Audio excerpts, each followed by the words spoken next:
What's going on, everybody? Wilson here, your spiritual hype man, and I'm super excited to be back again. And I hope you're having a good day. And if you're not, just remember it's just the thoughts in our head. We got to learn how to shut them off. That's where you become the Jedi mind master without having to do anything else other than being like, you know what, I'm going to shut them off. But we'll get there. I'm still working on it. I know we're all still working on it. A couple of things that you can do. You can start by prompting yourself different questions. Think about something else in that moment. Get yourself up. Get yourself going. And number 3, biohack. If nothing else is working, shout, scream, jump. Do some push-ups, do some pull-ups. Don't be afraid to be vulnerable with yourself. Go out there and do something. Jump in the ice bath, take a cold shower. Biohacking, forcing yourself to do something physical will absolutely change your inner being, the science part of your human side, and then everything else follows. So keep crushing it on that end. For this episode, I want to talk about going on the trip to Colombia recently, and then some of the perspectives I got from it. So the first thing that I realized from going to Colombia, and there's quite a few, but the first thing that I realized when I got there was, holy shit, we grew up in somewhat of a poorish part of life. Like it was, and I say poor, I would just say like definitely not, definitely less than what I would consider, or I think most of us would consider like as normal living, like. Yeah. For an example would be like, okay, we don't have air conditioning. Fine. We don't have air conditioning. That's fine. But again, the amount of dollar that's made for what they're doing, then the dollar in terms of like just their standard of living, I would say, compared to like what we have out here and what I have out here with my family, it's just a significant change. So growing up, none of that, because I grew up there till I was like 5 or 6, did I have that perspective of understanding, which is again another crazy like aha moment, because when you're young, I didn't see it that way at all. It was, there was no perspective of that. There was no limitation of mindset, right? As far as me perceiving what it was. Now, the second thing that I saw more and more of, or that I acknowledged or I identified, was the mindset of lack. Okay, so the mindset of not having enough, or just having too little, right, is what became evident in certain situations with certain family members that I hung out with, and I was there. So, It was a lot. Okay, so this first portion, I'm going to talk about really just that mindset, the ingrained ideologies of growing up and through with a certain in a certain way, right? And again, not everyone has not everyone has like a similar story, or not everyone has like a similar upbringing. But I know that there's plenty of people that also do that have that. But again, on the macro level, it's more of like understanding that there is always an influence, thought, emotion, action, decision, outcome. Influence, thought, emotion, decision, outcome. Influence creates thoughts. Thoughts then create these emotions. Emotions then create or drive actions or decisions. And then these decisions then create an outcome. Whether they create or they drive, or use the vocabulary word that means the most to you in terms of that. But again, influence, thought, emotion, action, outcome. So growing up, there's always an influence. Growing up in this, in what what I identified and saw, again, it was a nice house. Like it was great. Like I thought it was cool. But when you go to the city, or when you go to that part of the city, it's not affluent. Part of the city, you know what I mean? And so like I realized, and then looking and then seeing some of the interactions between some of the family members, I just realized that it's like, wow, there is this scarcity mindset. And I wonder if this is where I get, no, not where, right? Like I don't wonder. I identified and I was like, oh, that's where my fucking my scarcity mindset comes from. Like I now understand that it's a lineage thing, because it came from my, and again, I don't know great grandparents, but definitely my grandparents, then to their children, which would be my aunts and my mom, and obviously my mom and my aunts helped raise me. My aunts for the first couple of years of my life, 1 through 5, which is I guess. If you talk to any developmental medical person, would be like, wow, those are pretty much your most influential time of your life, right? So I identified. I was like, I now understand. Going on the trip, I now understand where this for some fucking reason there's this always unconscious, subconscious back end side of just lack or scarcity or lack of and that like creates an emotion and it creates these decisions. When there's a lack or there's a scarcity mindset, then there's a different way that you decide to do things or approach situations, right? And that's absolutely true. And I would say with anything, anybody. And so I realized that. I was like, holy shit, it blew my mind. I was like, I just couldn't believe it. So I couldn't believe that that's what it was. And then I had an overwhelming feeling of appreciation for the individuals, including my mom and everybody else that made a decision to help. To help themselves, one, right? My mom came out to help herself, as well as what everybody says, or everybody that is second generation or first generation or whatever. It doesn't matter, because at some point we're all second generations, to have a better life for our kiddo. And so I realized, one, that I was loved out of everyone because I was the first. And in the Hispanic community, I think it's also about being the first male, which again doesn't matter to me because I feel like male, female, we're all equal, same thing. But I was the first male, right? It's some crazy story. I'm going to talk about my grandfather, but here's why I also say that, and I'll talk about this on the next episode. My grandfather wanted to have a male, and it was part of the culture as having a male to pass on your shit, you know. And I think that's any culture, but I think it's less and less now.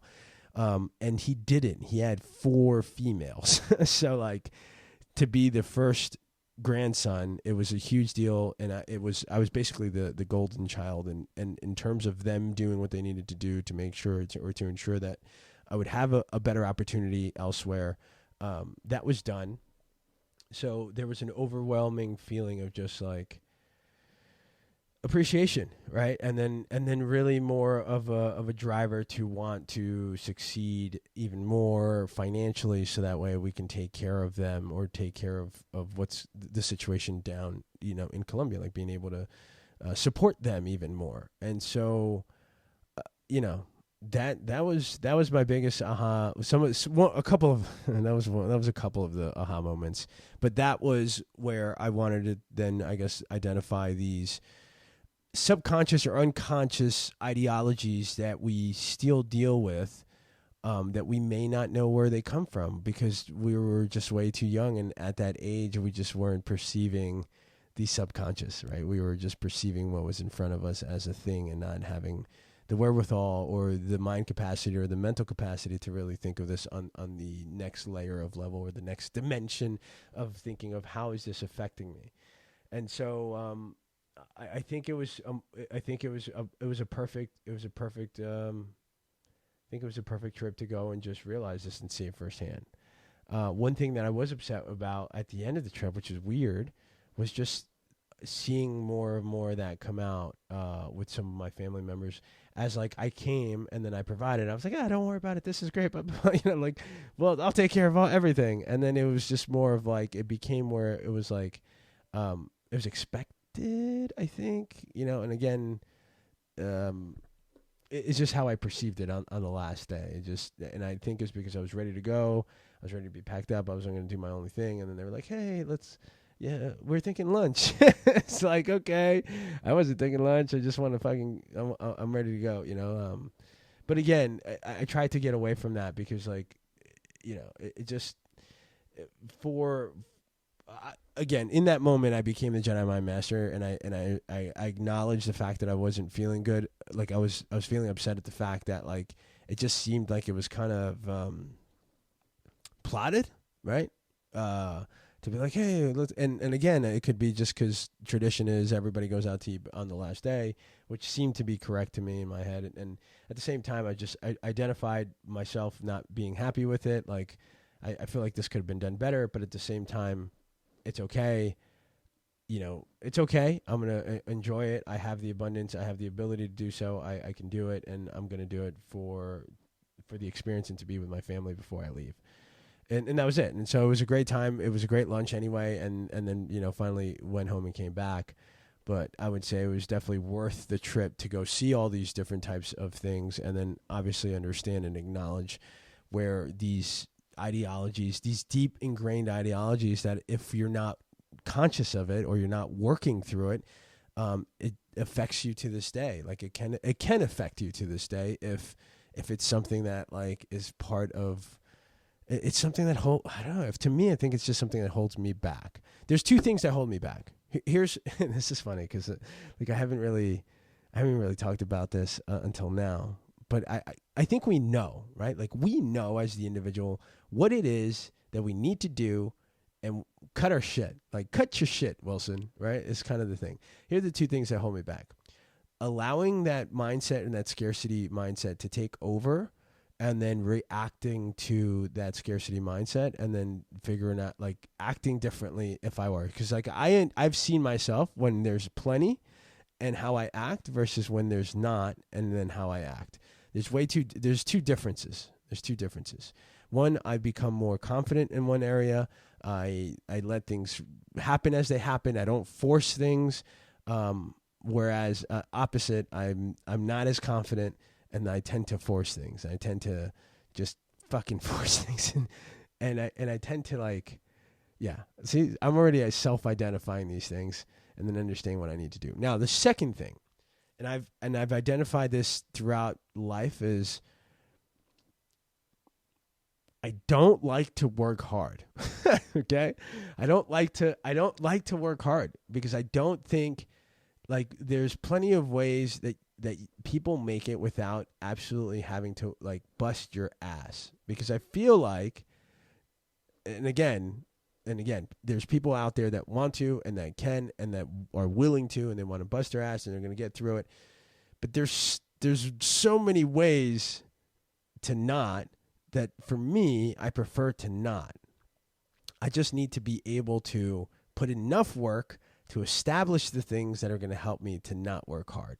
Because I do work hard, and I'm not saying I don't, right? I'm not saying I don't. I just don't like to. I don't like to, and I don't want to, because I don't think we have to. But I know that I have to put in the work to get the systems in place, right? The fucking systems is what it is. And do that little bit of extra work so then I don't have to keep doing the same fucking work. Or sometimes I'm like, I'd rather just do the work, do it quickly and get it done and let's go. And I think that's part of what is also holding me back, those two things. And so that is what I'm going to continue to work on and continue to progress in, because, I just don't want to. I want to get to a level where I'm comfortable enough to provide, create, do, and give back without having to figure out I just don't want to fucking worry, right? And I think most people are on the same level. Like we don't want to fucking worry about having to, meet our certain expectations or certain things because I have to do X, Y, and Z. But yeah, so that's it. Like, and it's not that I don't, because I do, and I have, and I will continue to do so. But there's moments where I just don't want to, and I feel like we don't have to, and I feel like I still, need to turn around and break this cycle or break this code or break this mindset of scarcity to work hard enough so that way it's built. So that way, like, things are running, that then I don't have to work as hard. How does that sound? I don't know. We'll see. We'll I'd love to hear some feedback on it, But it's just the truth. The truth is, I don't, I don't think I don't want to. I don't, But I don't think we have to, right? I don't think we have to. The right people, the right process, the right people in place. And then just enough to build this thing, to kind of plant the seed. I think it can grow, and that's why certain people build businesses or build things or build legacies, and they just do, right? They just do without having to, like, I don't know, bust their ass. I always question that, and again, now that I'm saying it, I'm like, man, Wilson, like, how does that sound? But honestly, it's just the fucking truth. Those are the two things that, like. Those are the two things. I don't, yeah, and I'll do it, but like it's just like I don't want to. I don't fucking want to, because I don't think that we have to. And maybe that's what's causing some of my issues in terms of just getting to that. Like, we've gotten to the level, worked hard, right? Now I want to get to the next level so I don't have to work as hard, but I would assume now I just have to work a little harder to get there. So that's that. I'll definitely be talking more about that. Hope you guys are having a great day. Keep crushing it. And don't forget, nothing changes until you do. And again, if this is something you're going through, whether it's, identifying certain subconscious ideologies, going back to see where you started, talking to family members, without emotional connection. Like, I had a bunch of conversations with my family members out there, and I can't wait to share that with you on the next episode, because I saw, like, I had a perspective of someone before, and then after hearing these stories, it kind of changed, like, because, well, not that this person did these things to me, but, like, it's kind of fucked up, to a certain extent, and I can understand. We'll talk about it more on the next episode. You guys keep crushing it. Have a great day, and don't forget, nothing changes until you do. Peace.